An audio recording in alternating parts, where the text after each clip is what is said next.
सहारा enterprises तुमच्या स्वप्नातली गाडी आता कमी किमतीत. इचलकरंजी शहरालगत असलेल्या कबनूर चंदूर रोडवर कोन्नूर पार्कमधल्या सहारा एंटरप्राइजेस इथं पश्चिम महाराष्ट्रातली विविध बँका आणि फायनान्स कंपन्यांनी जप्त केलेल्या जुन्या दुचाकी आणि चारचाकी गाड्यांची विक्री केली जाते. शोरूम किमतीपेक्षा 25 ते 50% कमी दरात, उत्तम स्थितीत आणि संपूर्ण कागदपत्रांसह त्वरित डिलिव्हरी. दुचाकी 20,000 पासून पुढे तर चारचाकी 50,000 पुढे. आपल्या पसंतीची कार किंवा बाईक आता अगदी परवडणाऱ्या दरात घेऊन जा. विश्वास, पारदर्शक व्यवहार आणि उत्तम सेवा हेच आमचं वैशिष्ट्य. पत्ता Konnur park, Kabnur Chandur road, Ichalkaranji. Proprietor Rajubhai Ajgar. संपर्क 8055810910 आणि 9860785786.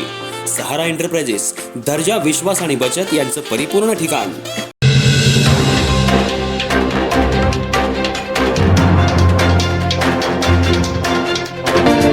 व्यक्तिगत स्वार्थ साधला न गेल्यानं इगो दुखावलेल्यांकडून प्रशासनाच्या नाहक बदनामीचं आणि शहरवासियांची दिशाभूल करण्याचं षडयंत्र रचलं जातंय. मात्र व्यक्तिगत स्वार्थासाठी आपण प्रशासनाचा बळी जाऊ देणार नाही, असा सूचक इशारा इचलकरंजी महानगरपालिकेच्या आयुक्त पल्लवी पाटील यांनी पत्रकार परिषदेत बोलताना दिला.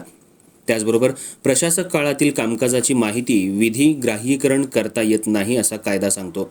याचं अवलोकन संबंधित लोकप्रतिनिधींनी करून घ्यावं असंही त्यांनी सांगितलं.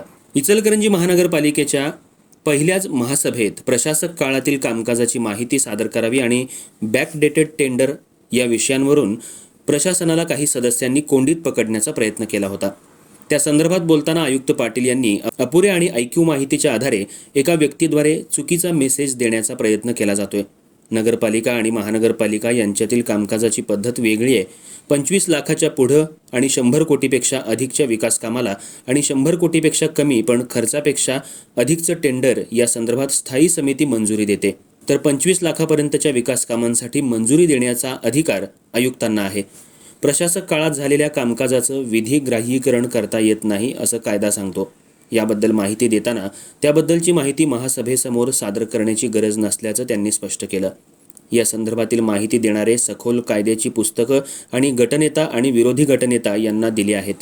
प्रशासनाकडून चूक झाल्यास त्याबद्दल निश्चितपणे तक्रार करा, पण बिनबुडाचे आरोप टाळा. प्रशासक काळात चूक अथवा भ्रष्टाचार झालेला असेल तर त्याची तक्रार शासनाकडे करा. शासन निश्चितपणे कारवाई करेल. कामकाजाबद्दल सदस्यांना माहिती करून देणं हे प्रशासनाचं कर्तव्य आहे. दोन्ही समन्वय राखत एकत्रित काम केल्यास विकास कामं गतीनं मार्गी लागतील. याच संदर्भात लवकरच नूतन सदस्यांची कार्यशाळा आणि अभ्यास दौरा घेण्यात येणार असल्याचंही आयुक्त पाटील यांनी सांगितलं.